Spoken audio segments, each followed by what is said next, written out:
पिछले एपिसोड में हमने देखा कि एक बुढ़िया जो शगुन और रोहन की ओर आते आते गायब हो गई। फिर भी उस अनुभव को अपना वहम मानकर रोहन ने उस बात को इग्नोर किया, और जब जीप वाले ने भी उसे हवेली जाने से मना किया तो रोहन ने इस बात का कारण प्रॉपर्टी हड़पाना ये कहा।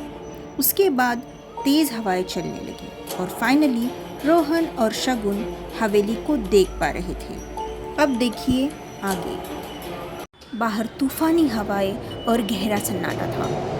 रोहन ने हवेली के गेट के पास कार रोक दी। रोहन कार से निकला और हवेली का गेट खोला और वो सब लोग अंदर चले गए। हवेली में बिजली नहीं थी, इसलिए रोहन ने अपने मोबाइल की लाइट ऑन की और कमरे की ओर सब लोग जाने लगे। ये सब थक गए थे। इन्होंने सोचा कि आज एक कमरे में रह लेते हैं और कल सुबह देखेंगे। तभी अचानक शगुन की नज़र दीवारों पर लगी तस्वीरों पर गई और उन तस्वीरों को देखकर लग रहा था कि ये तस्वीरें कुछ कहना चाह रही हो। शगुन बच्चों को लेकर कमरे की ओर बढ़ती है और कमरे का दरवाज़ा खोलने की कोशिश करती है, लेकिन दरवाज़ा नहीं खुलता है। तो शगुन रोहन के आने का इंतज़ार करती है और रोहन बिजली के लिए फ्यूज़ बॉक्स की तरफ जाता है। रोहन फ्यूज़ चेक करने लगता है और कोशिश करता है कि बिजली आ जाए, लेकिन नाकाम होकर रोहन शगुन की तरफ आने लगता है। रोहन शगुन के पास कमरे की ओर बढ़ते हुए कमरे का दरवाज़ा खोलने की कोशिश करता है, लेकिन दरवाज़ा नहीं खुलता है। तो रोहन दरवाजे का ताला तोड़ देता है और दरवाज़ा खोलते ही कुछ परिंदे उनके मुंह के पास से निकलते हैं। शगुन और बच्चे डर जाते हैं। रोहन बोलता है, डरो मत, परिंदे थे, और वो कमरे में चले जाते हैं। रात बहुत हो चुकी है। रोहन शगुन से कहता है कि अभी हम सो जाते हैं, सुबह को हम कमरा सही करेंगे।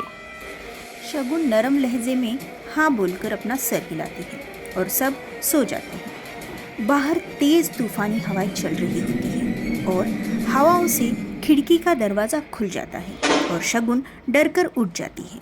रोहन करवट बदलकर सो जाता है। शगुन सहमी डरी सी सोने की कोशिश करती है, लेकिन सो नहीं पाती है।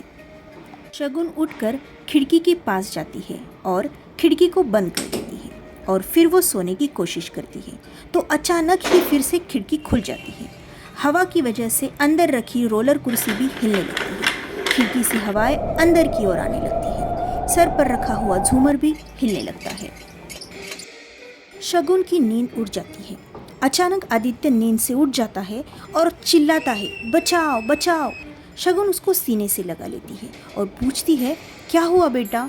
तो आदित्य कहता है, लंबे लंबे बाल, लाल लाल आँख, चेहरा जला हुआ और टेढ़े मेढ़े दांत वाले एक आदमी ने उसका गला दबा दिया। शगुन उसको अपने सीने से लगाकर सुलाती है। शगुन बहुत डर जाती है। कभी खिड़की की आवाज़ तो कभी दरवाजे का अपने आप खुल जाना और आवाज़ आना, तो कभी सर पर लटके झूमर का हिलना। शगुन अपनी आंखें बंद करके सो जाती है। जैसे तैसे करके रात गुजर जाती है और सुबह होती है। शगुन और बच्चे थोड़े डरे डरे से होते हैं। रोहन शगुन को नाश्ता बनाने को कहता है और शगुन किचन की ओर चली जाती है और रोहन बिजली ठीक करवाने के लिए इलेक्ट्रीशियन के पास जाता है। इलेक्ट्रीशियन आता है, फ्यूज़ बॉक्स चेक करता है और रोहन को बोलता है, साहब सब ठीक है। वो एक स्विच दबा देता है तो लाइट ऑन हो जाती है। रोहन इलेक्ट्रीशियन को पैसे देता है। इलेक्ट्रीशियन पैसे ले लेता है और कहता है, साहब जी ये हवेली ठीक नहीं, आप यहाँ से चले जाओ। रोहन उसकी बात को टाल देता है।